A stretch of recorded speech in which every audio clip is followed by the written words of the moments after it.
Buenos días, que el Señor le bendiga. Vamos a disponernos entonces para dedicar nuestra atención, nuestro corazón al mensaje de la palabra de Dios. Señor, usted sabe de qué cosa tenemos necesidad cada uno de los que nos encontramos en este lugar. Usted nos conoce perfectamente y nos acercamos pues a su palabra con la esperanza de que usted nos pueda ayudar por medio de ella. Que la exposición de su palabra alumbre nuestras vidas y corazones. Que usted traiga, Señor, luz a nuestro caminar, a nuestro vivir, y nos ayude a acercarnos más a su voluntad. Que podamos responder, Señor, más perfectamente, Señor, a su deseo y propósito para nosotros. En Cristo Jesús se lo rogamos y en el nombre de nuestro Señor, en ese nombre le damos gracias. Amén. Tengo abierta mi Biblia en el Evangelio de Lucas, capítulo 7.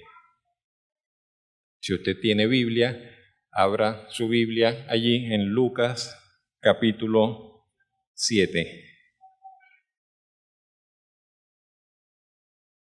Lucas fue el único escritor no judío del Nuevo Testamento. Lucas fue el único escritor, diríamos, gentil, extranjero del Nuevo Testamento. El resto de los escritores del Nuevo Testamento, todos, absolutamente todos, fueron judíos. Pero Lucas fue el único extranjero. Se piensa que nació en lo que hoy sería Turquía. Lo que hoy sería Turquía. Al parecer no conoció personalmente al Señor Jesucristo. Y entonces diríamos, ¿y cómo escribe un evangelio sin haber conocido al Señor? Pero Lucas en algún momento tuvo un encuentro con el evangelio, con la palabra de Dios, quiero decir, y se dio a la tarea de comenzar a investigar los sucesos recientes que habían acontecido prácticamente en su generación. Lucas era médico, hizo labor de historiador por el lenguaje que él utiliza, por la forma como él se expresa en su evangelio. Usa un lenguaje culto, escribe en griego, pero se ve que es una persona educada, que es una persona formada, y de hecho su evangelio, el evangelio que él escribe, se lo dedica a una persona con cierta eminencia, aunque no solamente conocemos su nombre, pero él le llama excelentísimo Teófilo. Al parecer era un hombre importante de relevancia, y Lucas le escribe el evangelio, y aún el libro de Hechos también lo escribió Lucas y se lo dedica a este Teófilo. Le envía el fruto de su investigación. Él dice: después de haber investigado todas estas cosas con mucha diligencia, las he ordenado y te las envío para que seas como fortalecido en la fe que has abrazado. Más o menos algo así, palabras más, palabras menos. Lucas fue compañero del apóstol Pablo. De hecho, viajó con el apóstol Pablo por lo menos en el segundo y en el tercer viaje misionero del apóstol Pablo. Conocido de muchos hermanos. Y podemos entonces tener el placer, diríamos, de leer en el Evangelio de Lucas desde la perspectiva de alguien que tiene una visión muy amplia.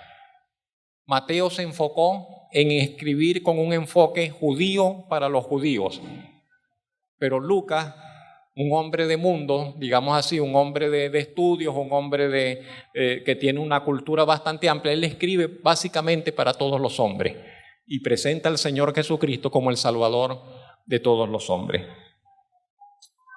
Hubo un suceso, varios sucesos presenta Lucas en su evangelio que solamente él los relata, que no los relató Mateo, que no los relató Marcos, que no los relató Juan. Y uno de esos sucesos es el que vamos a considerar en esta mañana. Tuvo lugar en la casa de un hombre llamado Simón.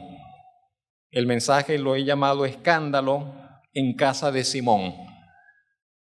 Simón era también un hombre con cierta relevancia, era uno de los llamados fariseos. Para nosotros hoy la palabra fariseo tiene una connotación negativa. Cuando a alguien se le dice ese es un fariseo, lo que se le está diciendo prácticamente es un insulto. Se le está diciendo es un hipócrita, es un falso. Pero en aquel entonces no era así. Aunque la mayoría de los fariseos, no todos, pero la mayoría de los fariseos le hicieron la guerra al Señor Jesucristo. Pero la palabra fariseo significa separado o puros. Y es que en aquel entonces gran parte del pueblo de Israel se estaba paganizando. Estaban comenzando a adoptar las costumbres de los romanos, las costumbres de los paganos. Y entonces surgió un grupo que comenzó a oponerse a esa tendencia. Y los llamaron los puros, se las dan de santos, los separados. Y esos eran los fariseos. De allí viene el grupo. Simón, siendo de este grupo de los fariseos, invitó al Señor Jesucristo a su casa. Era algo más o menos común que si había un maestro destacado, si había un maestro connotado, un fariseo podía invitar al maestro a que fuera a su casa, a compartir una palabra, a compartir una comida, a que hablase con sus amigos, a que tuviesen una reunión en su casa. Y esto hizo Simón. El Señor Jesucristo ya era bastante conocido en toda la región y Simón invitó al Señor Jesucristo. Así leemos en el primer verso que vamos a considerar. Estamos en Lucas capítulo 7, versos 36 al 50. Y en el verso 36 leemos: uno de los fariseos rogó a Jesús. Note que Lucas dice le rogó a Jesús que comiese con él. El Señor aceptó la invitación y dice el texto: y habiendo entrado en casa del fariseo, se sentó a la mesa.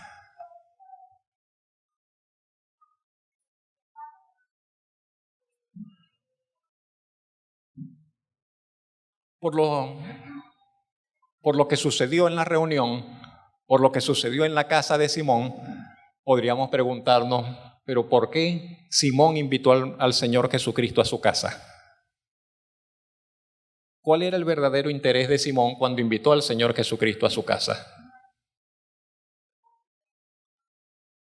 ¿Por qué se acercó al Señor Jesucristo?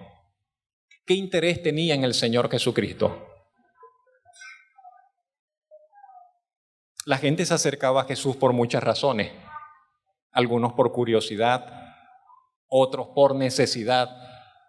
Estaban enfermos, escuchaban que Él sanaba a la gente, que Él los tocaba y las personas quedaban sanas y le buscaban al Señor por sanidad.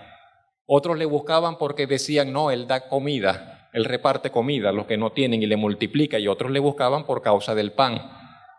Otros le buscaban por razones políticas, decían, no, este hombre arrastra gente, este puede dirigirnos en una revolución para que nos sacudamos a los romanos de encima. La gente le buscaba por las más distintas razones. La pregunta es, ¿y por qué Simón le busca? ¿Por qué Simón le invita? Lo primero que quiero que consideremos, que invitarle a considerar, yo encuentro que Simón tenía prejuicios en su corazón contra el Señor Jesucristo. Y por eso me pregunto, entonces este hombre no ve al Señor Jesucristo con muy buenos ojos y sin embargo le invita a su casa. Y no le ve con muy buenos ojos porque él tiene ciertas ciertos pensamientos allí dentro de él, ciertos pensamientos dentro de su corazón en contra del Señor Jesucristo.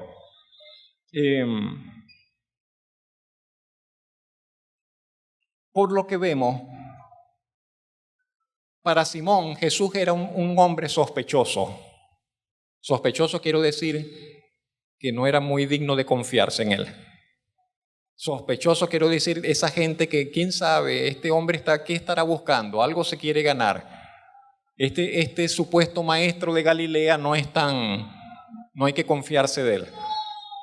¿Sí me hago entender? Tenía prejuicios en su corazón contra el Señor Jesucristo como mensajero de Dios. Él dice que es profeta.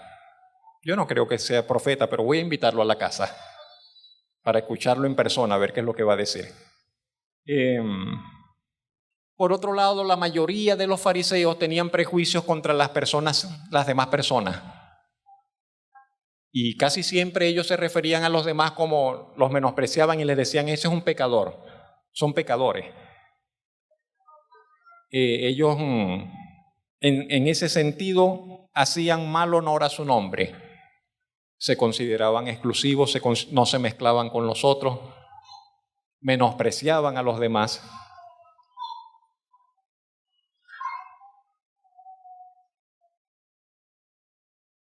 Y yo me pregunto, porque a fin de cuentas el ser humano es igual en todas las épocas y en todos los escenarios. ¿Y nosotros?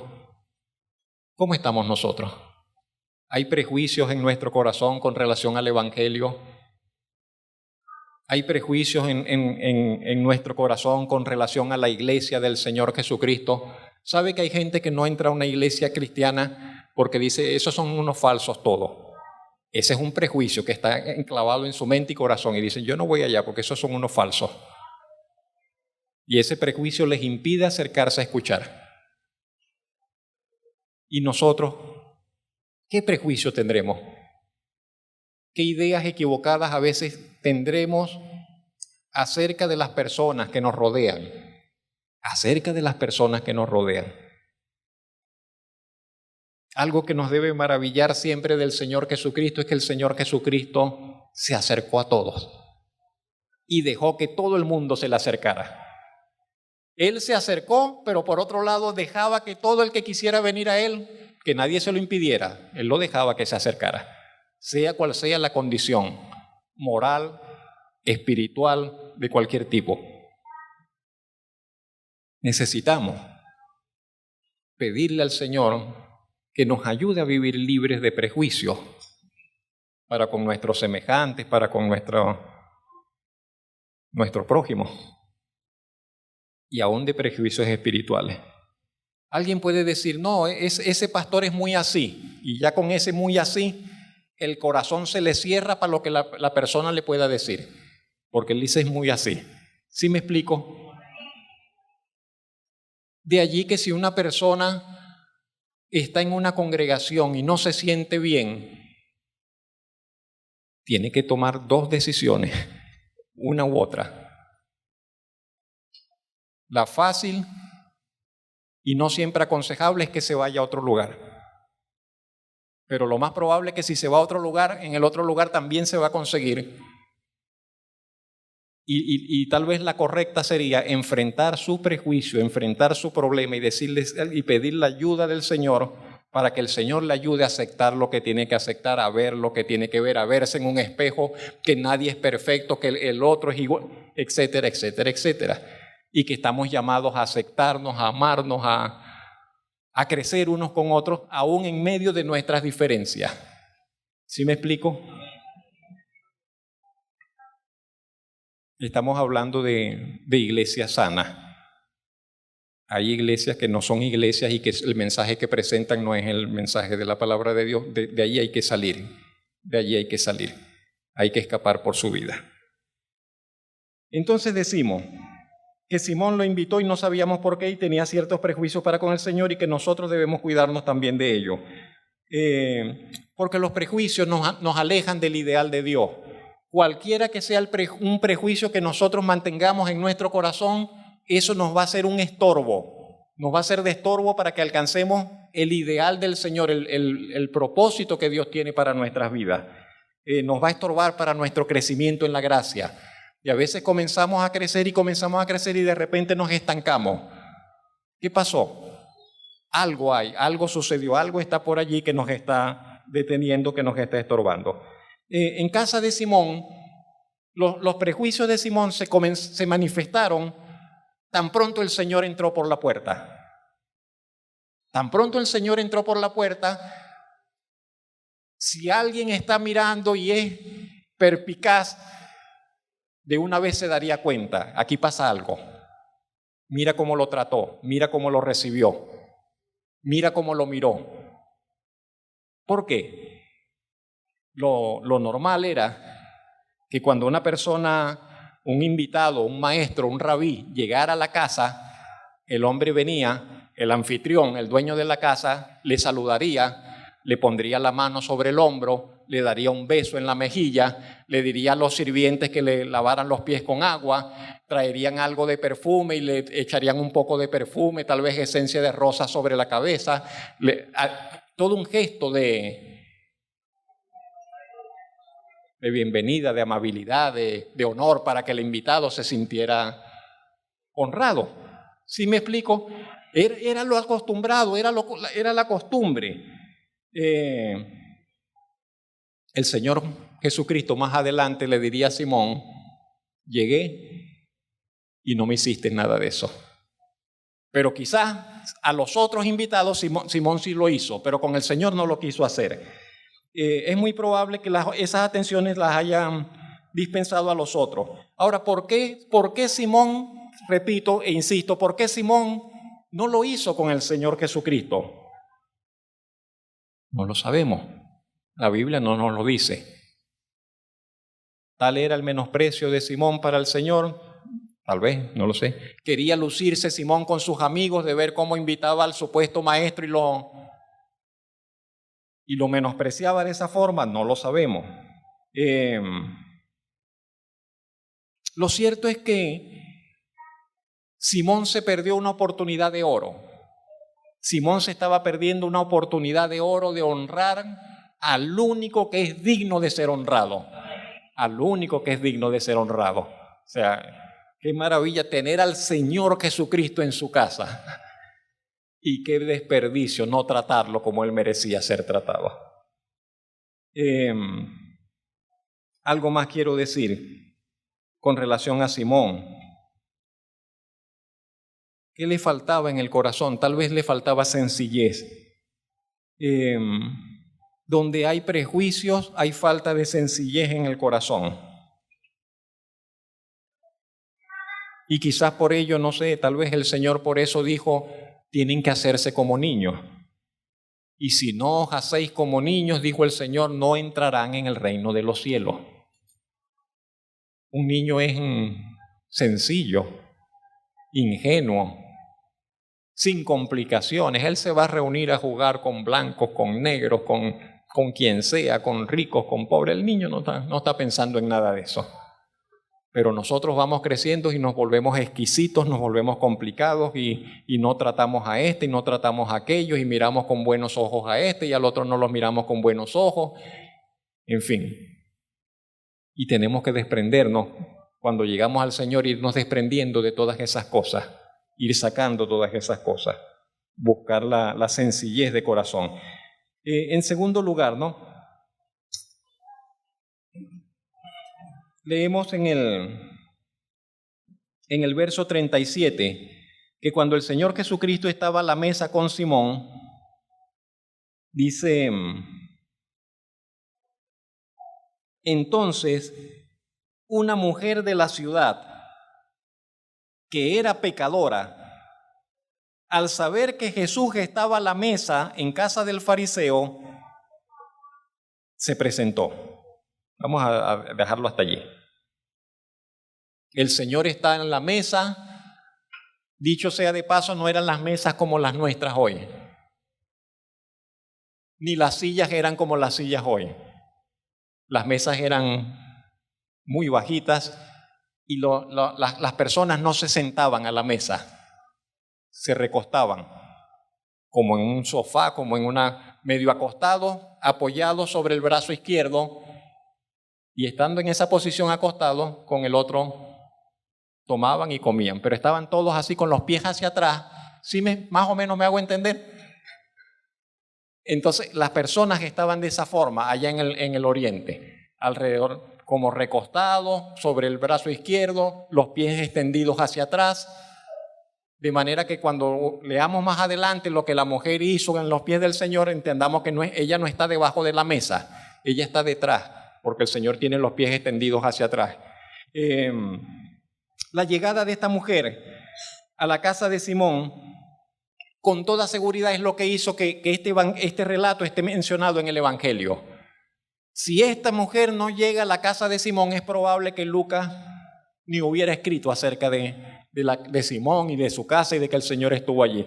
Pero porque esta mujer llegó a la casa de Simón, sucedieron las cosas que sucedieron, y Lucas dijo, esto tengo que narrarlo y tengo que escribirlo. Y lo incluyó en su Evangelio.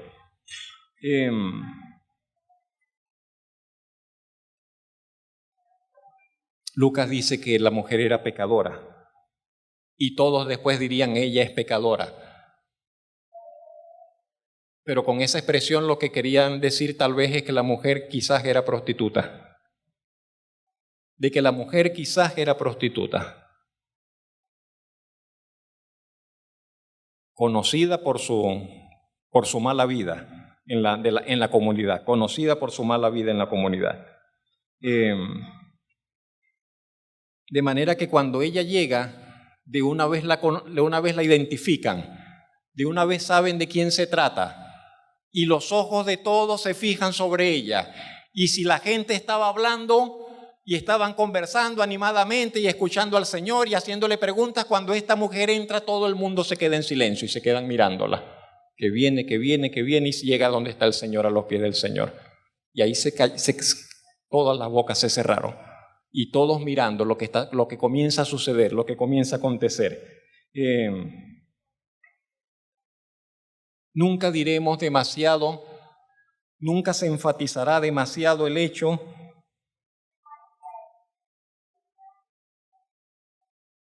de las consecuencias del pecado sobre nuestras vidas. Lucas dice, la mujer era pecadora.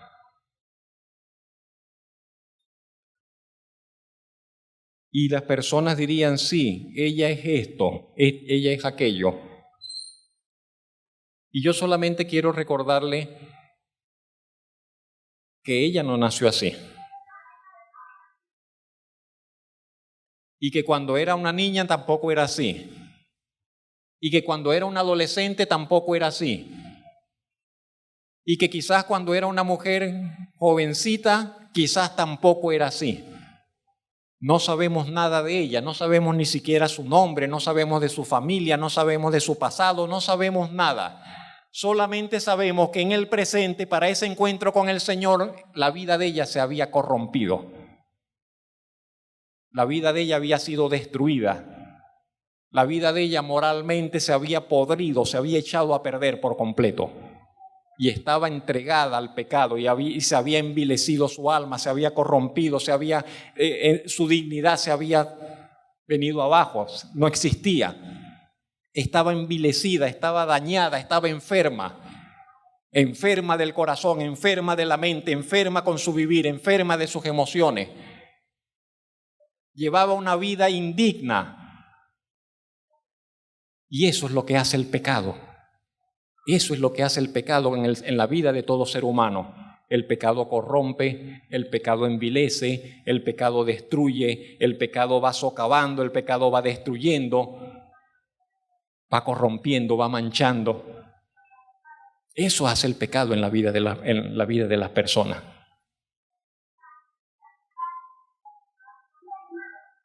Las consecuencias del pecado, ¿qué decimos con pecado? Pecado es todo aquello que es contrario a la voluntad de Dios. Digámoslo así, eso es todo. Pecado es aquello para lo cual Dios no nos hizo. Por eso la Biblia dice la injusticia, toda injusticia es pecado, de cualquier tipo, toda injusticia es pecado. Pecado es todo aquello que no está de acuerdo con la voluntad de Dios, con el carácter de Dios. Por lo tanto, como Dios es bueno, todo lo que no sea bueno es pecado. Por lo tanto, como Dios es puro, todo lo que no es puro es pecado. Por lo tanto, como Dios es justo, todo lo que no es justo es pecado. Porque Dios es santo, todo lo que no es limpio, que no es santo, es pecado. ¿Sí me explico? Entonces no es tanto que un mandamiento, sí, los mandamientos resumen y tal, pero es que hay muchas cosas que no entran quizás en un mandamiento específico, sino que tienen que ver con el carácter, tienen que ver con el por qué Dios nos trajo a la vida y a la existencia. ¿Y qué hacemos con nuestra vida? Y las consecuencias del pecado, lo que quería decirle, siempre, siempre, siempre, las consecuencias del pecado son dolorosas, son tristes, son lamentables. Siempre, siempre, siempre. Y aunque al principio alguien podría decir, lo estoy disfrutando, es una nota, lo estoy pasando bien, qué chévere, que solo es cuestión de tiempo para que ese disfrute desaparezca y venga la amargura, y venga la tristeza, y venga el dolor, y venga el pesar, y venga lo malo, apoderarse del alma. Porque el pecado siempre, siempre, siempre trae esas malas consecuencias. ¿Cuáles? Tristeza. El pecado siempre traerá tristeza, siempre traerá angustias, siempre traerá desesperación, siempre traerá depresión, insensibilidad, amargura, corrupción, soledad y finalmente muerte y separación de Dios. Siempre, siempre, siempre. En casa de Simón se presenta esa mujer de mala fama. No estaba en la lista de invitados, pero llegó. El Señor, que conoce todas las cosas, la estaba esperando, sin decírselo a nadie. Llegó sorpresiva e inesperadamente, sin pronunciar palabras, sin saludar a nadie, sin hacer ruido, y se arrodilló a los pies del Señor. Y las lágrimas comenzaron a caer sobre los pies del Señor. Lágrimas y lágrimas y lágrimas.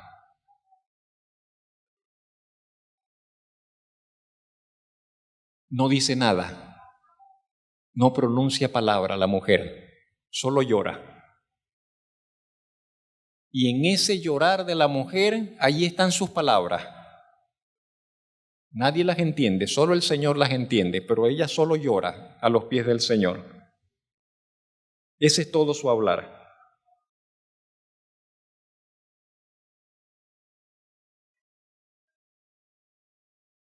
Un hablar que expresa un dolor, el de las lágrimas de ella.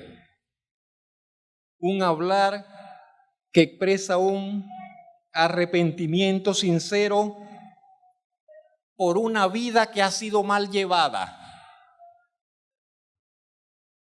Un hablar, el de las lágrimas, el de su lloro, por una vida que ella sabe que ha sido muy mal llevada ante los ojos de Dios y de los hombres. Hay un dolor real, un dolor profundo que solamente Jesús puede comprender.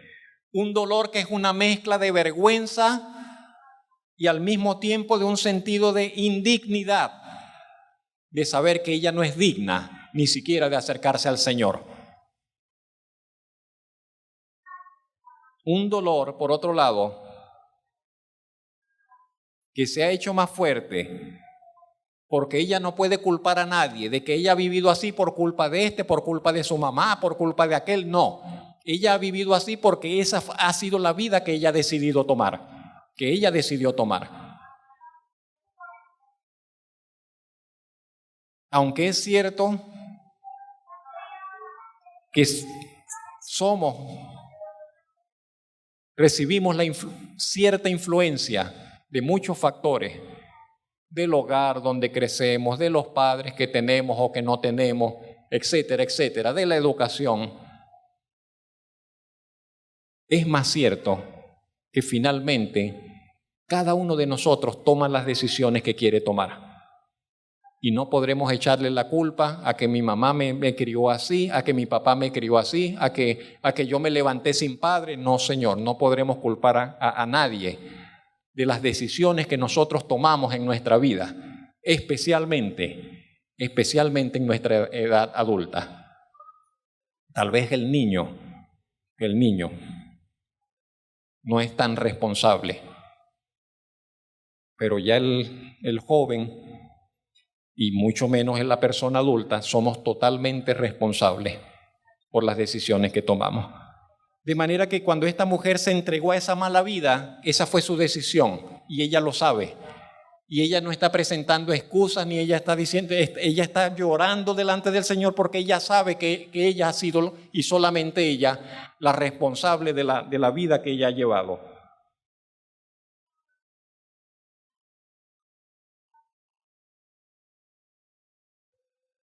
La Biblia dice, comenzó a llorar y llorando, dice, comenzó a regar con lágrimas sus pies y los enjugaba con sus cabellos y besaba sus pies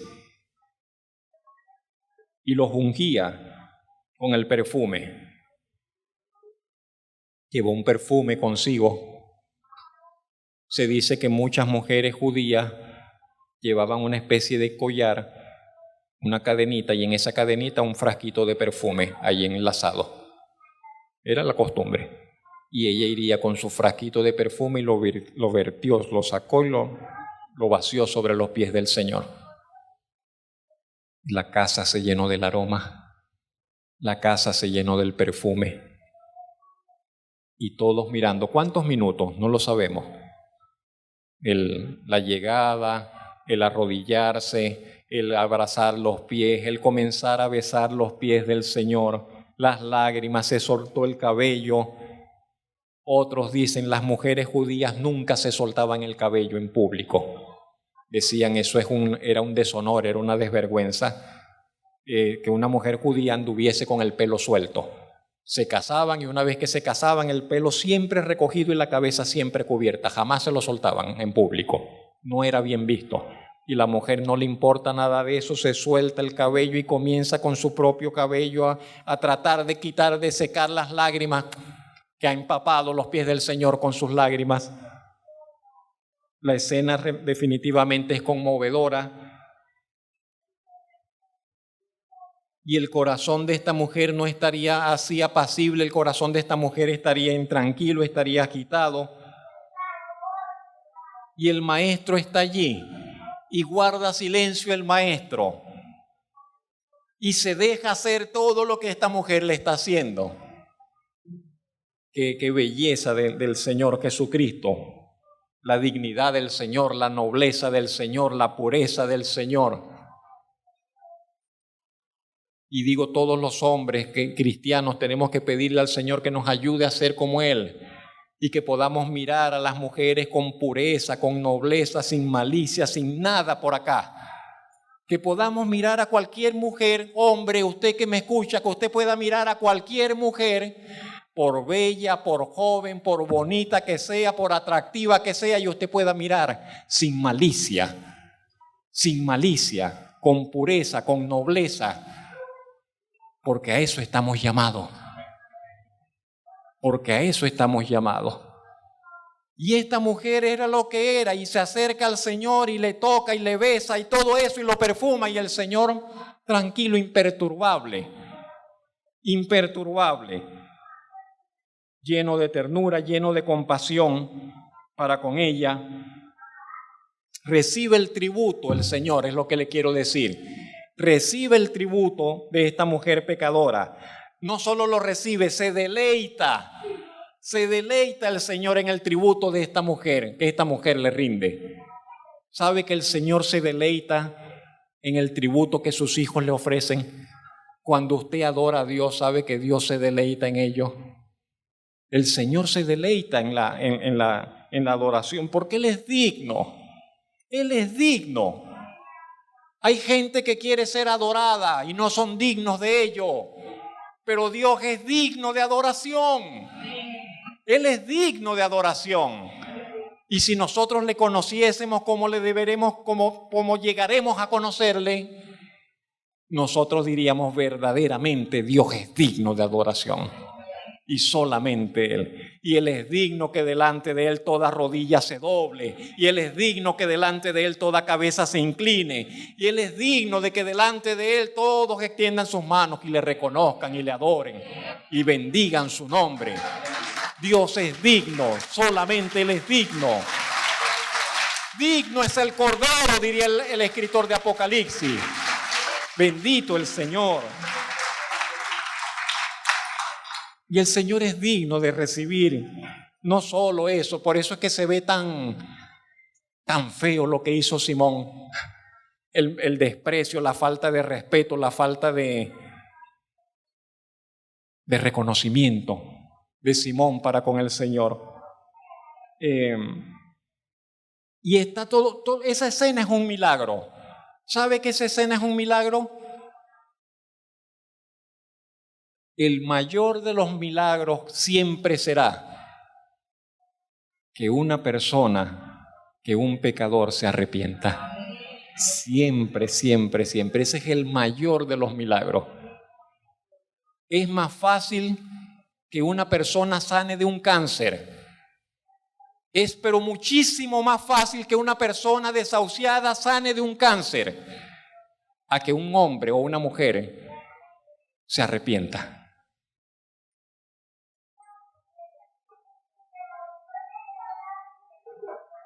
Lo que hablábamos de los prejuicios al principio, el famosísimo Albert Einstein dijo, es más fácil destruir un átomo que deshacer un prejuicio. Es más fácil destruir un átomo, dice Albert Einstein, que deshacer un prejuicio de la mente de una persona. De manera que le diría, allí ocurrió un milagro. Allí ocurrió un milagro poderosísimo para que esta mujer llegara como llegó a los pies del Señor en ese lugar. Y la gente no se daba cuenta de lo que pasaba y de lo que había sucedido. Y Simón, que está viendo allí porque es el anfitrión y ve todo lo que sucede, Simón lo que piensa es, ¿y qué profeta? ¿Y qué profeta? Si este hombre fuese verdaderamente profeta, él sabría qué clase de mujer es esa que le está tocando. Eso fue lo que dijo Simón. Verso 39. Dice, mira, y que profeta, el Señor Jesús, el Jesús ese. Si fuera profeta, conocería quién y qué clase de mujer es la que le está tocando, que es una mujer pecadora. Eso decía Simón para sus adentros. Eso decía Simón en su corazón. Y el Señor que conoce los corazones le escuchó clarito cuando el Simón pensó eso. Los ojos de los discípulos seguramente estaban allí, no lo dice la Biblia, no lo dice el evangelista, pero el Señor andaba siempre para todos lados con sus discípulos. ¿Qué hubiésemos hecho nosotros si el Señor nos llamase a ser sus discípulos? ¿Qué hubiese hecho usted si usted hubiese sido llamado en aquel tiempo por el Señor a ser su discípulo? Porque los discípulos tenían que estar con el Señor los 7 días de la semana. Mañana, tarde y noche. Y para donde fuera el Señor agarrar con Él. Y dejar la familia por allá y decirle, nos vemos la semana que viene, voy de ministerio. Y a veces me cuesta, nos cuesta venir a la iglesia 2 veces a la semana. ¿Cómo sería si el Señor nos hubiera llamado para ser sus discípulos? Ese tipo de discípulos. Pero allí estaban los discípulos en casa de Simón. Y estarían ellos también asombrados, porque también ellos se asombraban. A pesar de estar tanto tiempo con el Señor, no se acostumbraban. Y y estarían todos a ver qué es lo que va a pasar allí. ¿Qué va a hacer el Señor? ¿Qué va a suceder acá?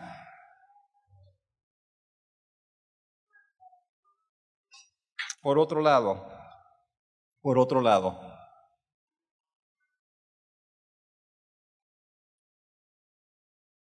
¿qué pide la mujer? ¿Pide algo? ¿Desea algo? Yo creo que sí. Yo creo que desea algo. Desea algo que no se atreve a decir con sus palabras. Tiene un anhelo, tiene un deseo para lo cual ella se siente descalificada y no se atreve ni siquiera a decirlo. Pero se acercó al Señor allí. Hay un ruego, hay una petición que ella no va a pronunciar. En sus muchas lágrimas, en sus besos, de seguro con timidez, pero al mismo tiempo con valentía, porque no fue que llegó descaradamente, va con timidez, pero a la vez con valor. Pero allí está expresado un profundo deseo, el deseo de alcanzar perdón. ¿Sabe que esa mujer deseaba alcanzar perdón? Una nueva oportunidad. Y con esto entramos al tercer aspecto. Lo que ella necesita, lo que ella tal vez desea, lo que ella anhela y no se atreve tal vez ni siquiera a pronunciar es perdón, recibir perdón. ¿Sabe que no hay nada semejante al perdón divino en la experiencia humana? No hay nada que se parezca al perdón. No hay nada semejante al perdón que Dios otorga en la experiencia humana. Es experimentar perdón, recibir perdón de parte de Dios, es algo que no se puede comparar con ninguna otra cosa. Cuando el corazón está aguijoneado, cuando el corazón y la conciencia están manchados, marcados por el pecado, lo único que dará paz y descanso es el perdón, solamente el perdón. Un corazón culpable necesita perdón y solamente eso. Una conciencia culpable necesita perdón. Y esto es cierto en las relaciones personales, en las relaciones humanas, pero mucho más cierto en lo que se refiere a nuestra relación con Dios. Y lo maravilloso es que Dios es compasivo y Dios se deleita en perdonar. Si por el Señor fuese, Él se deleita en perdonar, Él perdonaría a todos. ¿Y sabe por qué algunos no son perdonados? No es por causa de Dios, es por causa de la misma persona. Pero Dios se deleita en perdonar siempre y cuando el arrepentimiento esté presente. Si el arrepentimiento está presente, Dios perdonará. Siempre, siempre, siempre, siempre. Dios perdona cuando el arrepentimiento está presente. Dios será amplio y generoso en perdonar. Es lo que dijo el profeta Isaías. Deje el hombre impío sus caminos, deje el hombre sus pecados y vuélvase al Dios nuestro, el cual será amplio en perdonar. Es lo que dice la palabra de Dios. Es lo que demostró el Señor Jesucristo al recibir el acto de adoración y la confesión de esta mujer. Confesión, digo yo, por sus lágrimas, por su obrar. Y Simón había dicho aquello. Si este fuese profeta y el Señor Jesucristo le dice, tengo algo que contarte, Simón, tengo algo que preguntarte, tengo una cosa que decirte. Simón le dice, di, maestro. Y viene una historia de esas del Señor Jesucristo, una bendita historia. Un acreedor tenía 2 deudores. Uno le debía 500 denarios, el otro le debía 50. Y no teniendo ellos con qué pagar, los perdonó a los 2. Tengo una pregunta. ¿Cuál de esos 2 estará más agradecido? ¿Cuál de esos 2 que fueron perdonados le amará más? Simón dice, bueno, eso es fácil. El que tenía la deuda más grande, ese es el que va a estar más agradecido. Ese es el que va a amar más. Y el Señor Jesucristo le dijo, correcto, Simón, así es. Mire por dónde va el Señor. Mire por dónde va el Señor. Y esa historia, ese relato de los dos acreedores, es la historia de la mujer y la historia de Simón también. Y también la nuestra, de paso, ¿no? La mujer es el deudor que tenía la deuda más grande, el de los 500 denarios. No tiene con qué pagar la gran deuda de sus pecados. Y Simón tal vez es el otro deudor, el de la deuda más pequeña, pero tampoco tiene. Tampoco tiene con qué pagar. Tampoco tiene con qué pagar. Aunque su deuda es 10 veces menor, tampoco tiene con qué pagar. Y ninguno de nosotros tiene con qué pagar. No tenemos con qué pagar. Nadie en esta tierra tiene lo suficiente para pagar el precio de sus pecados. Absolutamente nadie. El salmista dijo en el Salmo 49:8, la redención tiene un precio elevadísimo que jamás será alcanzado por una persona. Por eso es que nadie puede pagar el precio de nuestros pecados. Nadie los puede pagar por usted. No podemos nosotros mismos pagarlos. No podemos nosotros mismos librarnos de ello. Y el precio que pagó el Señor Jesucristo en la cruz por nuestros pecados fue un precio infinito. ¿Sabe que fue un precio infinito? Inalcanzable. Aunque hagamos como se dice, vamos a hacer una vaca. Aunque hagamos todas las vacas posibles, no podemos juntar ni siquiera para pagar un solo pecado del más pequeño y del más discreto de alguien sobre la tierra. Nada. Y si fuese posible que los hombres pagasen sus deudas para con Dios, no tendría sentido que el Señor Jesucristo hubiese entregado su vida en la cruz del Calvario. Pero como era imposible que pagásemos nuestros pecados, el precio de nuestros pecados, el Señor Jesucristo, siendo santo, perfecto, tuvo que pagar un precio infinitamente elevado en la cruz del Calvario. La única opción que nosotros tenemos es que no sean perdonados, que seamos perdonados de gratis. Si usted dice, no, pero perdóneme, pero yo se lo voy a ir pagando poco a poco, no puede, jamás podrá. La única opción que tenemos es que seamos perdonados gratuitamente, inmerecidamente y sin garantías. De nuestra parte, quiero decir, porque jamás podremos reponer. ¿Sabe que jamás podremos reponer lo que el Señor pagó? Si pensáramos, no, es que yo le voy a pagar de ahora viviendo mejor, no, eso no paga nada, no, imposible. Aunque viviésemos 1.000.000 de años o 1.000 millones de años sobre esta tierra, jamás le podríamos pagar al Señor lo que Él pagó por nosotros. Imposible de pagar.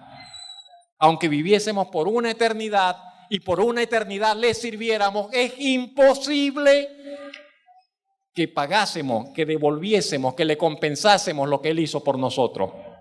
Por eso el perdón es por gracia. Por eso la salvación que Dios otorga a los suyos es por gracia, no es por obra. No pagamos la salvación, no servimos para ser salvos, no cumplimos, no tratamos de obedecer los mandatos de Dios para ser salvos. No, es inmerecidamente. Un hombre arrepentido una persona arrepentida, es una persona que se declara en bancarrota. Y si usted ha de tener un encuentro con Dios, es necesario que usted se declare en bancarrota, en la más absoluta bancarrota. Y usted diga, no puedo, es imposible, estoy perdido, estoy quebrado. Y a menos que usted me salve, Señor, estoy perdido y merezco el infierno. Esa es la única manera. Si usted no se declara en bancarrota, si usted cree que todavía le queda algo, que usted dice, no, por aquí tengo un repele. Con ese repele se puede ir al infierno. ¿Sabe que con ese repele que a usted le queda un poquito de confianza propia, que usted dice, no, pero es que yo al fin y al cabo yo no era tan malo como aquellos? Al fin y al cabo yo no era tan malo como esa mujer. Al fin y al cabo yo no pequé tanto como pecó la prostituta esa.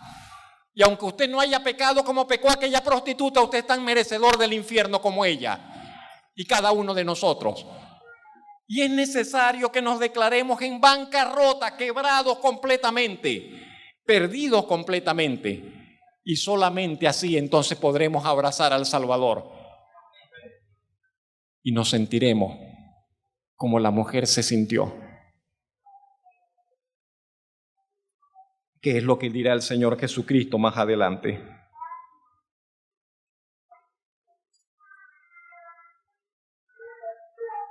Sin embargo, antes de salir de este punto, ¿habrá alguno de nosotros que se siente sin descanso? ¿Habrá alguien que me escucha que se siente con la conciencia cargada, con el corazón cargado? ¿No será que usted se sienta agobiado por el peso del pecado? ¿Sabe que el pecado siempre pesa? El pecado pesa. El pecado se va volviendo pesado. Y aunque tratemos y continuamos y seguimos adelante, por ahí está la carga. Y en verdad pesa y mucho. ¿Y no será que usted se siente mal porque usted tiene cuentas atrasadas con el Señor? Y a veces nosotros los cristianos decimos, Señor, perdona mis pecados. ¿Usted cree que eso es una confesión? ¿Usted cree que cuando nosotros le decimos, Señor, perdona todos mis pecados, eso es una confesión? Eso no es una confesión. Usted tiene que llamar a sus pecados por sus nombres y apellidos. Y usted tiene que ubicar sus pecados en el contexto de sus acciones. Y si yo le voy a pedir perdón al Señor, debo pedirle perdón porque yo le fui infiel a mi esposa en tal oportunidad, en tal tiempo con esta persona. Y si yo le voy a pedir perdón al Señor, le voy a pedir perdón al Señor porque yo he sido áspero con mi esposa. Y la palabra de Dios dice que yo como marido no debo ser áspero con ella. Y viceversa. Y si le voy a pedir perdón al Señor, tendré que pedirle perdón al Señor porque no he sido fiel ni constante para con Él, en guardar su palabra. Y si le voy a pedir perdón al Señor, tendré que decirle, Señor, me ha costado mucho hacer esto y hacer aquello que tu palabra me dice que lo haga y no he podido hacerlo, no he querido hacerlo. ¿Sí me explico? Nuestras confesiones tienen que ser puntualizadas y Dios espera que nosotros reconozcamos nuestras faltas y las confesemos así. Y no esas confesiones generalizadas, Señor, yo te pido perdón por todos mis pecados y ya no queremos desentender de eso. ¿Qué es eso? ¿Qué es eso?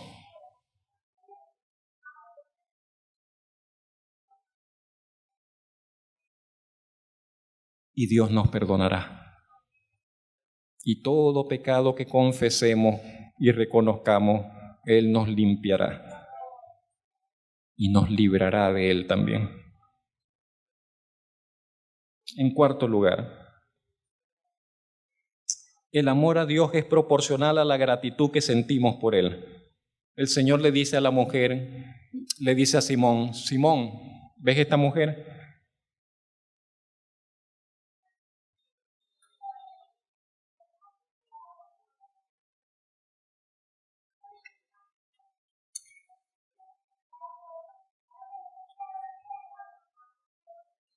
Permítame leer acá.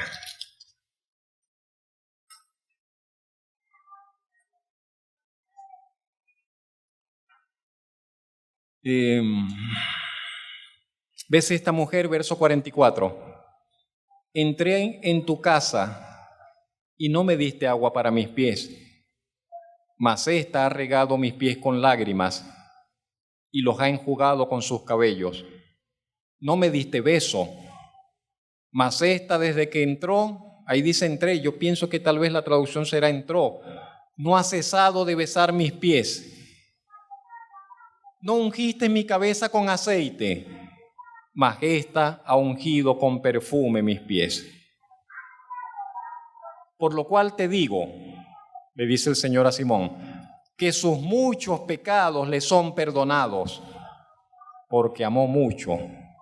Mas aquel a quien se le perdona poco, poco ama.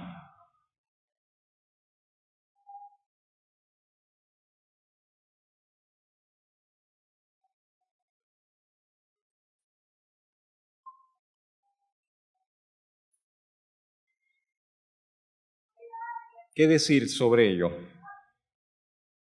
Que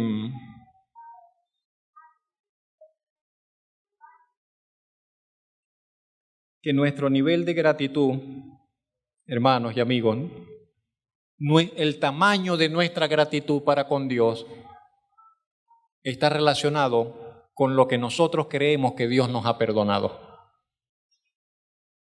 Si usted piensa que Dios le ha perdonado mucho, usted se sentirá muy agradecido por ese perdón.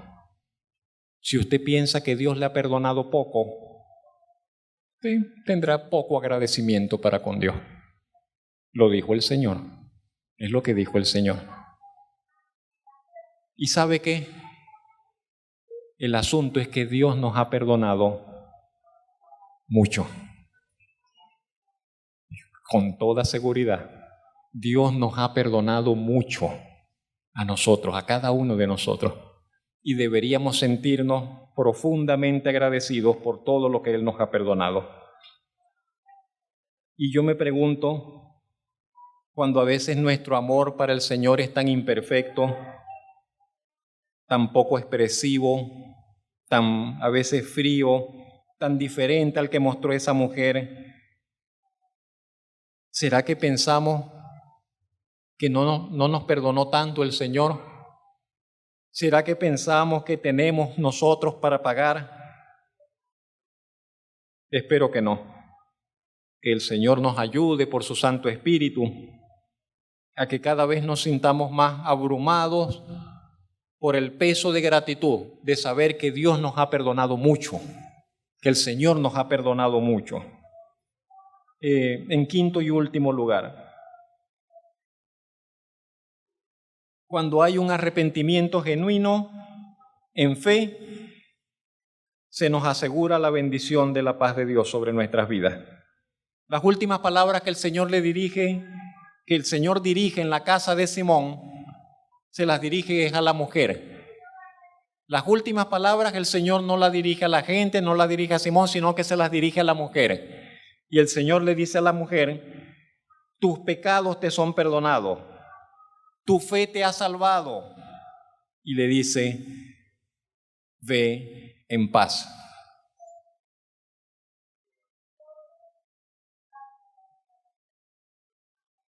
La mujer había llegado con la firme intención de postrarse ante el Maestro, de llorar a sus pies, pero creo que no se imaginaba, que ella no imaginó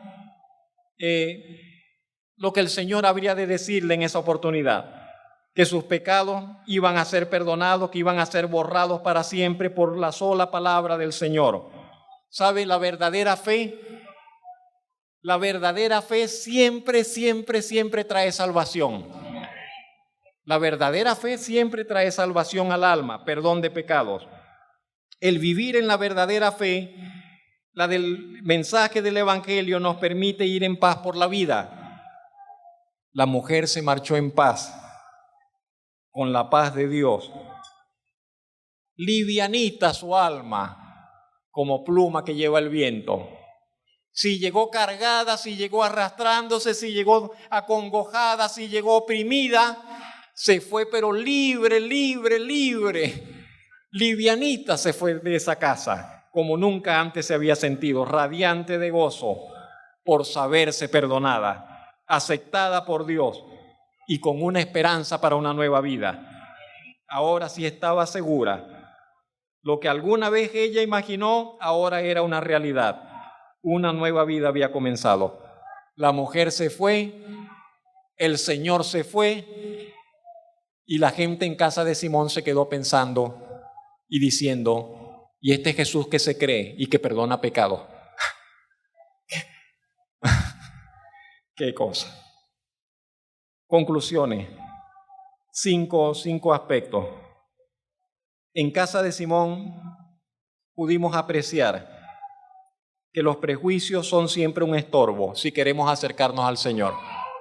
Si usted quiere acercarse al Señor, vaya como una página en blanco.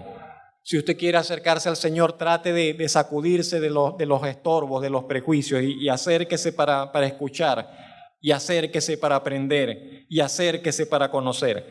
En segundo lugar, podemos aprender que el Señor no rechaza a nadie, que el Señor no rechaza a nadie por sus pecados si está presente el arrepentimiento. Póngale agréguele allí la coletilla, la aclaratoria. El Señor no rechazará a nadie si está presente el arrepentimiento. Si una persona se arrepiente, será bienvenida a la casa del Padre. Si una persona sigue en sus pecados indiferente, sin arrepentirse, no será bienvenido. El perdón es el mejor don que el culpable puede recibir. En cuarto lugar, el amor a Dios es directamente proporcional a la gratitud que sentimos para con Él. Y en quinto y último, como vimos, el genuino arrepentimiento en fe o unido a la fe nos asegura la bendición de la paz de Dios sobre nuestras vidas.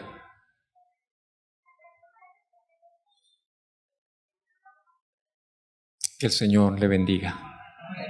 Bendito Padre Celestial, te damos gracias, Señor, por este relato que Lucas, por indicación, Señor, por guía de su Santo Espíritu, incluyó en su Evangelio.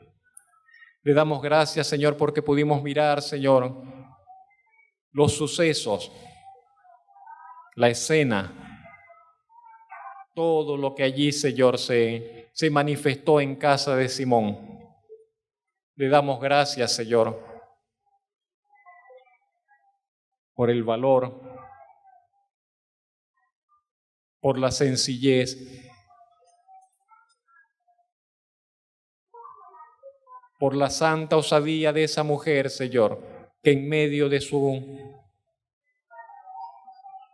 perdida vida buscó la luz y se acercó al Señor Jesucristo. Le damos las gracias, bendito Dios, porque allí estamos nosotros retratados en la historia de los deudores que no tenían cómo pagar. Le damos gracias, bendito Padre Celestial, porque usted no rechaza a ninguno que se acerque reconociendo su necesidad. Le damos gracias, Señor, por el don del perdón, por el regalo del perdón. Le damos gracias, Señor, porque el perdón, Señor, lleva implícita la salvación.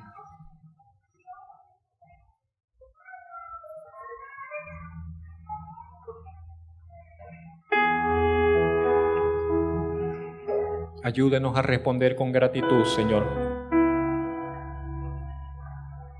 Ayúdenos a ver la magnitud de la deuda que nos ha sido perdonada. Ayúdenos a ver que todavía hoy podamos ver la gravedad de nuestras faltas, para así valorar, Señor, más perfectamente, Señor, el perdón que nos ha sido concedido. Ayúdenos a ver, Señor, cuán perdidos nosotros también estábamos, cuán lejos, cuán imposibilitados, cuán arruinados, Señor, cuán destituidos, Señor, de su gloria, para que podamos, Señor, sentirnos, Señor, tan agradecidos como aquel que se le perdonó la grandísima deuda que jamás podría haber pagado. Bendito Señor, le damos gracias por la obra que usted vino a realizar por medio del Señor Jesucristo. Que nunca nos escandalicemos. Simón se escandalizó, los otros se escandalizaron, pero que nunca nosotros nos escandalicemos de la obra de gracia que usted vino a realizar, de la extensión, Señor, de su misericordia para con los pecadores. Pecadores nosotros también, como diría el apóstol Pablo, entre los primeros nosotros también. Gracias por su palabra y ayúdenos a vivir en ella cada día de nuestra vida, en Cristo Jesús. Amén y amén.